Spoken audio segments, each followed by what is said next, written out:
తీసుకొచ్చేసి మేము బిల్లు ప్రవేశపెడతాం, అసెంబ్లీలో మేము మార్చేస్తాం, అది రాష్ట్రం హక్కు అంటే ఈ హక్కును కాలరాసే అదృష్టం ఇంకే ప్రభుత్వానికి ఉండదు. ఆ దురదృష్టగట సంఘటనలు చూసాము. వై నాట్ 3 క్యాపిటల్స్ అన్నాము.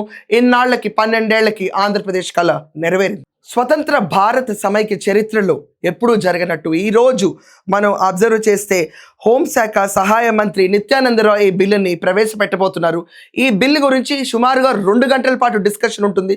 మూజువాణి పద్ధతిలో, అంటే బై ఓట్ బై వాయిస్ ఈరోజు ఓట్ని లెక్కిస్తారు. ఆ తర్వాత రేపు అంటే ఏప్రిల్ 2వ తేదీన ఇది పెద్దల సభకు మళ్ళీ పంపించి అక్కడ కూడా దీనిపైన డిస్కషన్ పెట్టి మళ్ళీ ఓటింగ్ పూర్తి చేస్తారు. 2 సభల్లో ఓటింగ్ పూర్తయిన తర్వాత ఉభయ సభలు దీన్ని ఆమోదించిన తర్వాత పోస్ట్ ఫ్యాక్టో రాటిఫికేషన్ అంటే ముందస్తుగా జరిగిన నిర్ణయానికి వీళ్ళు అధికారికంగా ఆమోదం తెలుపుతారు. దీని తర్వాత క్యాబినెట్ ఆమోదం పొందిన బిల్లుని రాష్ట్రపతి వద్దకు పంపుతారు.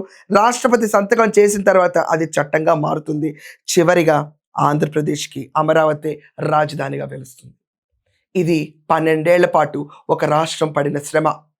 అప్పులతో తీసుకొచ్చి ఎక్కడా కూడా ధనిక రాష్ట్రం తెలంగాణగా మిగిల్చి ఆంధ్రప్రదేశ్ కట్టుబట్టలతో వచ్చి 10 ఏళ్ల పాటు ఉమ్మడి రాజధాని హైదరాబాద్ని కూడా కనీసం ఎంజాయ్ చేయకుండా దాంట్లో వచ్చిన 5 ఏళ్లలో జగన్మోహన్ రెడ్డి 3 రాజధానులు అన్న ప్రతిపాదన తీసుకొచ్చి ఆంధ్రప్రదేశ్ పైన విషం చిమ్మిన తర్వాత ఎంతో నలిగిపోయిన రాష్ట్రం మన ఆంధ్రప్రదేశ్. ఈరోజు అమరావతి రైతుల స్ఫూర్తి, వాళ్ళకున్న దయాద్రత హృదయం వల్ల ఈరోజు ఆంధ్రప్రదేశ్లో అమరావతి అనే ఒక చరిత్రలో మిగిలిపోయే క్యాపిటల్ని మనం నిర్మించుకోబోతున్నాం. దీని గురించి ఈరోజు పార్లమెంట్లో చాలా ప్రతిష్టగా బిల్ పెడుతున్నారు. రేపు రాజ్యసభలో కూడా బిల్ ఉంటుంది.